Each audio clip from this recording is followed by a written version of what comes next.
दोस्तों, आपके बारे में ऑफिस में किसने जाके बॉस से कंप्लेन कर दी? कौन है वो जो आपके पीठ पीछे वो सारी इंफॉर्मेशन बॉस के पास पहुंचा देता है? हर ऑर्गेनाइजेशन में, हर ऑफिस में आपको हमेशा दो टाइप के लोग जरूर मिलेंगे। एक होते हैं चमचे और दूसरे होते हैं खबरी। ये वो दो पर्सनालिटीज है या वो टाइप के बिहेवियर है जो हर ऑफिस में आपको कब नुकसान दे जाए आपको पता ही नहीं चलता। चमचे कौन होते हैं? चमचे वो लोग होते हैं जो हमेशा बॉस की नज़रों में बने रहना चाहते हैं। ये वो लोग होते हैं जिनको अपने परफॉर्मेंस पे कॉन्फिडेंस नहीं होता है।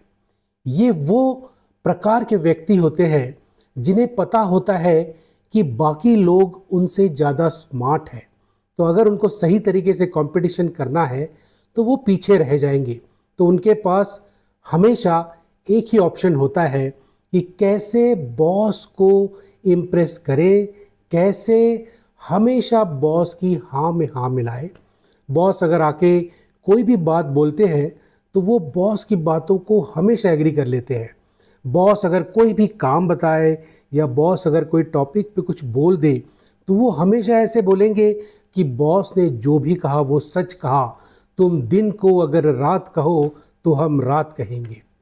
चमचे ये भी बहुत अच्छी तरीके से कर लेते हैं कि जब भी बॉस सामने आते हैं टीम के सामने तो वो ओवर स्मार्ट बन जाते हैं। वो बॉस की हर छोटे छोटे मजाक में हंसने लगते हैं, वो बॉस की बात की हमेशा तारीफ करने लगते हैं और बॉस के सामने वो ऐसे दिखाते हैं जैसे बाकी सारी टीम के वो एकदम चहेते हैं और सारी टीम उनको ही पसंद करती है। और जैसे बॉस चले जाते हैं उनका बिहेवियर एकदम बदल जाता है।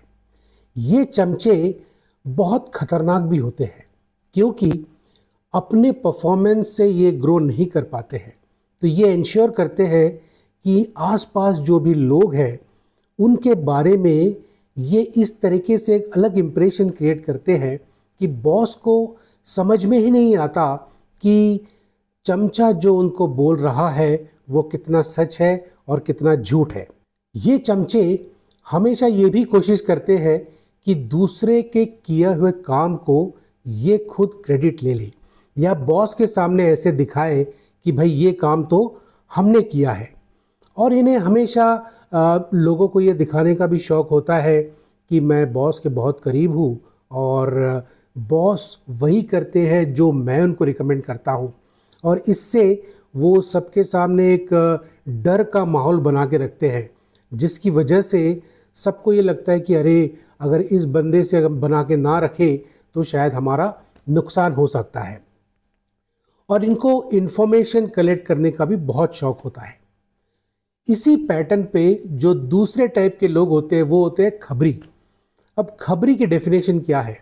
खबरी की डेफिनेशन ये होती है कि वो टीम के साथ हमेशा ऐसे रहता है कि वो उन्हीं का एक हिस्सा है, लेकिन वो चुपके से हर वो बातें, वो जानकारी, हर वो चीज़ जो टीम में हो रही है वो इकट्ठा करता है। उस इंफॉर्मेशन को वो फिल्टर करके अपने हिसाब से बॉस के सामने जाके ऐसे पेश कर देता है जैसे कि सारी टीम में बॉस के अगेंस्ट में बात चल रही थी, लेकिन जो ये खबरी है यही बॉस का सबसे ज़्यादा लॉयल एम्प्लॉय है।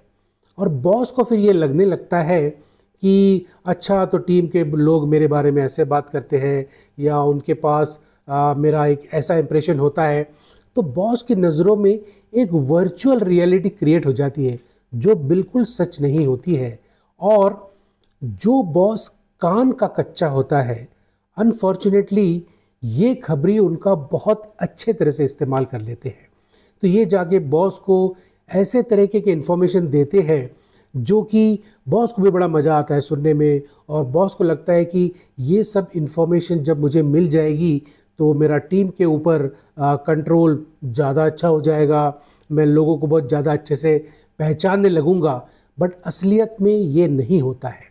बॉस के मन में ऐसा इंप्रेशन बन जाता है कि वो अपने ही एम्प्लॉय को ट्रस्ट नहीं करता है और खबरी की बातें सुन के जो एक ओपिनियन बना लेता है बाकी टीम मेंबर के बारे में, वो कभी कभी इतना गलत हो जाता है कि जो सच में परफॉर्म कर रहा है, जो सच में बहुत मेहनत से अपनी लगन से कंपनी के लिए अच्छे काम करता जा रहा है, उसका इम्प्रेशन भी बॉस के सामने एक्चुअली गलत पड़ जाता है।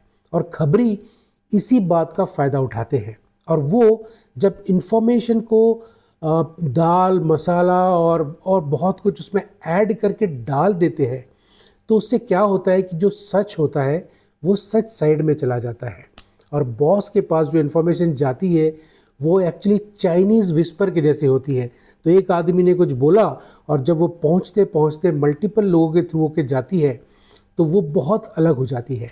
तो खबरी इसी चीज़ का इस्तेमाल करते हुए बॉस को सारे इन्फॉर्मेशन पास करते रहते हैं और हमारे जैसे एम्प्लॉई जब ऐसे एनवायरनमेंट में रहते हैं तो हमारा नुकसान इसमें बहुत ज़्यादा हो सकता है, क्योंकि आपको पता ही नहीं चलेगा कि आपके बॉस का जो आपके ऊपर एक इम्प्रेशन बन गया है वो एक्चुअली आपके ना काम के वजह से है ना आपके बिहेवियर की वजह से है। ये एक्चुअली इन खबरियों की वजह से है, क्योंकि उन्होंने आपके बारे में बहुत ही अलग राय दे दी है। मुझे अभी भी याद है, हमारे एक ऑर्गेनाइजेशन में एक आदमी ऐसे बड़ा हाथ करते हुए इधर से उधर सारा दिन सारा टाइम जो ऑफिस में स्पेंड करता था, वो हमेशा देखता था कि बॉस के पास जाके कभी ये बताए कभी वो बताए। इस आदमी ने तो इतनी हद कर दी थी कि जब मैं खुद इस कंपनी में था और मैं अपने केबिन में बैठा रहता था तो सारा दिन भर इसकी नज़र हमेशा रहती थी कि कौन मेरे केबिन में आया, कितना देर बैठा, कब गया, क्या हुआ, और लोगों को पूछता था कि ये क्यों आया था वो क्यों आया था। और मुझे पता है कि ये पीठ पीछे जाके यही सारी बातें मेरे बॉस को भी बता देता था। चमचे और खबरी को आप कैसे हैंडल करें? पहले तो आपको हमेशा इनके साथ बात करते समय न्यूट्रल मोड में रहना है। कभी उनको ये मत दिखाइए कि आपको कोई चीज़ पसंद नहीं आ रही है या आप किसी बात पे बॉस से गुस्सा हो या आप किसी चीज़ को लेके फ्रस्ट्रेटेड हो। दूसरा, आपको हमेशा अपने जो भी काम है उसको हमेशा जो कम्युनिकेशन है आपका और जो इन्फॉर्मेशन है वो ईमेल में डॉक्यूमेंटेड रखिए, तो ताकि ये खबरी और चमचे एक्चुअली इसको गलत तरीके से मिसयूज़ न कर सके। और सबसे इम्पॉर्टेंट ये है कि आप इन खबरियों और चमचों के साथ कभी भी compete मत करें, क्योंकि अगर आप इनके जैसे बनने की कोशिश करेंगे तो आपका जो खुद का पर्सनैलिटी है वो खराब हो सकता है। एक और है कि जब भी आपको ये चमचे खबरी कहीं मिलते हैं और आपको पूछते हैं अरे वो क्या हो गया, ये कैसे चल रहा है, आप बॉस के बारे में क्या सोचते हो, वो एम्प्लॉय कैसा है, ऐसे किसी भी सवाल का आप कोई भी तरीके से जवाब मत दीजिए। और जब भी आपसे वो कुछ भी पूछे तो आप उनको यही कहिए कि सब बढ़िया चल रहा है। इससे उनको कभी ये मौका नहीं मिलेगा कि वो आपकी कही हुई बातों को ट्विस्ट करके बॉस के पास पहुंचा सके। चमचे और खबरी को आप कभी भी चेंज नहीं कर सकते हैं। चमचे इंप्रेस करते हैं, खबरी इन्फॉर्म करते हैं। आपको इम्पैक्ट क्रिएट करना है, क्योंकि हर ऑर्गेनाइजेशन, हर ऑफिस में आपका जो इम्पैक्ट है वो हमेशा काम में आता है।